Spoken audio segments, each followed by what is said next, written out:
Bonjour, aujourd'hui dans la vidéo 6.4, nous allons apprendre à reconnaître un parallélogramme. Nous allons plutôt apprendre à justifier, à démontrer qu'un quadrilatère est un parallélogramme. Pour ceci, nous avons à notre portée, dans notre cours, 4 propriétés, qui sont les propriétés dites réciproques des propriétés du parallélogramme. Ici, première propriété, si un quadrilatère a ses côtés opposés de même longueur, alors c'est un parallélogramme. Si un quadrilatère a ses côtés opposés parallèles, alors c'est un parallélogramme.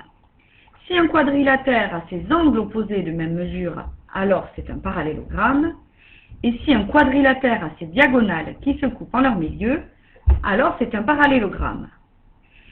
Il va s'agir d'utiliser l'une de ces propriétés en fonction des données, des informations de départ dans un exercice pour pouvoir prouver qu'un quadrilatère est un parallélogramme.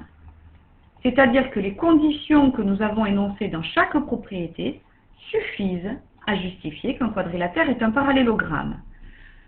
Alors, sur un premier exemple, nous allons essayer de comprendre un petit peu mieux ce qui est attendu.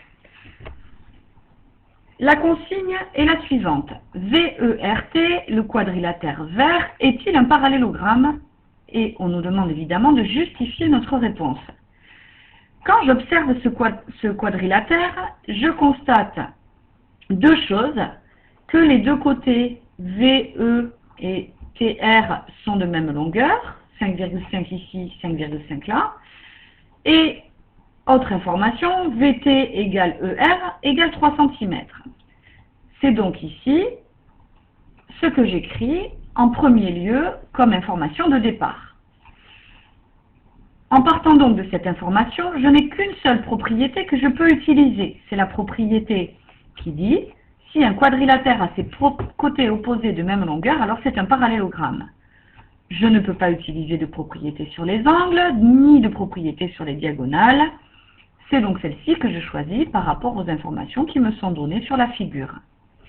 Et une fois la propriété utilisée, je peux juste conclure que le quadrilatère vert ici est un parallélogramme. Je vous disais que tout dépend des données de départ. En effet, sur un deuxième exemple, regardez, le quadrilatère tube, ici, TUBE, est-il un parallélogramme?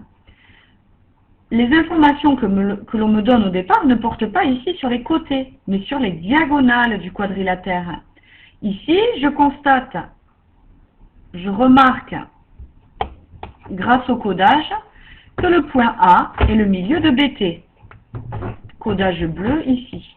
Je constate aussi que A est le milieu de UE, à cause du codage les doubles petits traits là marqués en vert. Je peux donc ici, en sachant que BT et UE sont les deux diagonales du quadrilatère, utiliser la propriété qui dit que si un quadrilatère a ses diagonales qui se coupent en leur milieu, alors c'est un parallélogramme. Et finalement, conclure, oui, tube est vraiment un parallélogramme. Voilà, il s'agit ici d'utiliser le raisonnement dans le bon sens. On commence par relever les informations qui nous sont données dans l'énoncé ou dans la figure, par le codage, puis on utilise une des 4 propriétés de la leçon, et enfin on conclut en répondant à la question. Voilà, merci de bien répondre au questionnaire laissé à la suite de cette vidéo. Merci.